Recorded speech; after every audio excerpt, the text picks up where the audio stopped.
Welcome back, minna-san, to another edition with the Retri format in main set 8, Descension of the Titans. In this video, I will go through the strict generics that appear in the set and not any of the archetypes that have generic applications or with individual monsters having applications. So to kick off, let's start off with the main deck. We have a new hand trap coming into the format with Duels, Watcher of Meridian. This powerful hand trap has the ability to double DD Crow something from your opponent's graveyard, monsters in this case, but they must be of two different attributes, with a meaningful on-field effect with a soft lockout mechanic, let's just say. Wink. Next we have exalteschatons, brilliance. This is a interesting type of graveyard trap to introduce into the format. It can essentially temp banish your opponent's entire graveyard and has a pretty nifty honest adjacent effect for your tanky monsters. Might be useful in strategies that you might not consider. Carry on. The next one is Fae of Wishes. This is a additional card that you might run that has some applications. Instead of having your normal draw after this effect has successfully resolved, you can add back that banished card. And now let's go to the generic spells. First off, we have Double Pump Power. This is kind of a cute little tech card that might see play from time to time. Might even see play in the dystopia variants, am I right?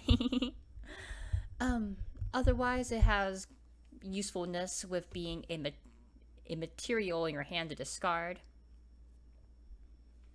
Next we have Palais Retri.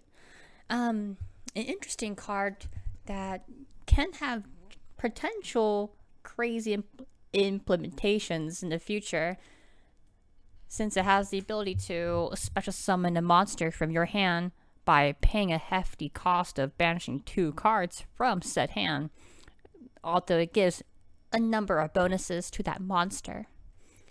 Next, we have Remembrance of the Melody, which is, it's very reminiscent of Return of the Different Dimension. Yes, it's that one. Trust me. But can be really cool in some strategies that really want to get that extra grind with their spells and traps in the graveyard. Next we have To Me for Myself. This card it sounds weirdly written, but essentially in order to activate it, you must either draw it in your opening hand or just draw it during an instance in which you draw cards. So that can be your draw phase, or it can be even when you're activating Pot of Extravagance.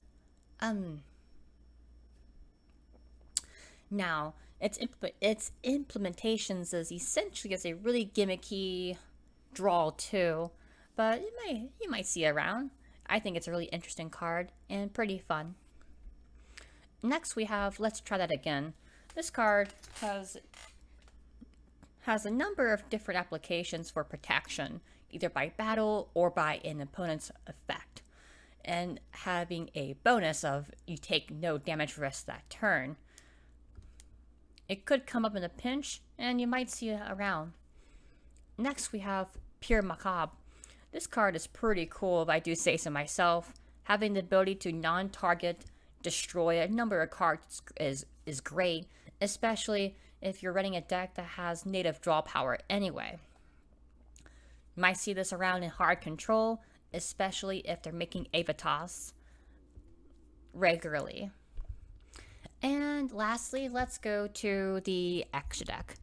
First, let's start with Oscario.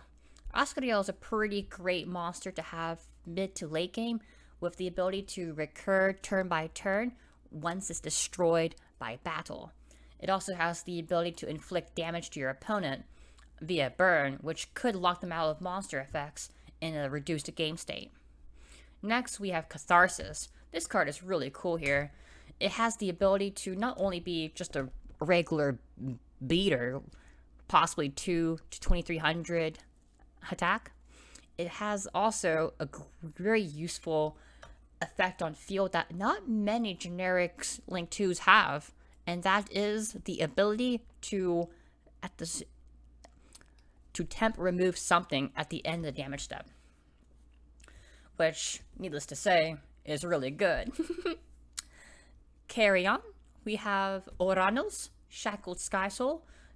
This card is a very weird Link 2, but I think we'll see some play here. Mostly it's a really powerful beater, but it can be very tanky as well.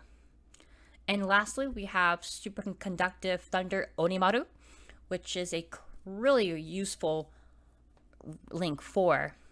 Not only having the ability to gain a lot of attack for each card your opponent controls, so this card can reach about 3000 attack even. It has the ability to, when it destroys a special summon monster by battle, it can just destroy a large amount of cards your opponent has. So if your opponent is not paying attention to their zone placement, they could walk in and potentially having even, 3 of their most powerful cards just removed just like that. I definitely think this will be seen in many decks in the upcoming Retri format, and I hope you like them too. I'll let the other generics for you to find out. Alrighty. Well, I hope all of you minna-san enjoyed this video, and good luck with learning set 8, ominously, and of course, good luck in the upcoming tournament. With that, I bid all of you